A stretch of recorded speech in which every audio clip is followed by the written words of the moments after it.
नमस्कार दोस्तों महाराष्ट्र की राजनीति करवट ले रही है। एनडीए को समर्थन दिया था राज ठाकरे ने लोकसभा के चुनाव में।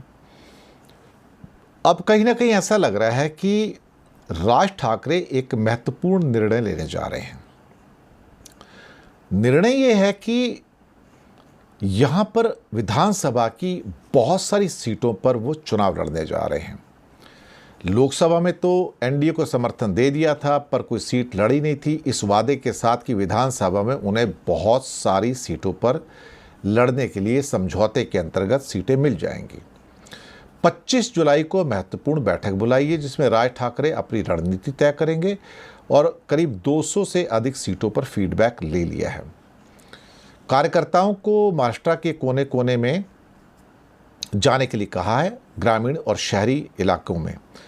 अब सवाल ही पैदा होता है कि जो पत्ते खोलेंगे तो क्या होने वाला उसमें। विधानसभा चुनाव की पूरी तैयारी करके राज ठाकरे अपनी चाल चलने के इरादे में हैं और अगर गठबंधन इनको सीटें नहीं देता है, जो कि भारतीय जनता पार्टी तो परेशान हो चुकी है कि भाई किया तो किया क्या जाए अल्टीमेटली।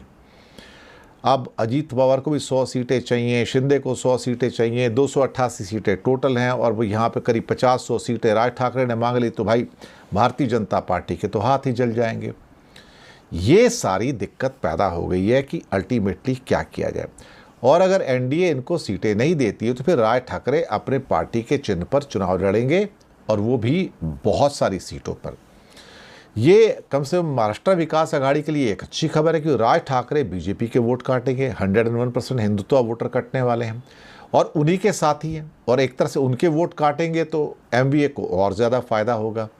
तो ये सारी चीज़ें इस समय निकल कर आ रही हैं और मैं समझता हूँ कि राज ठाकरे मानने वाले तो है नहीं।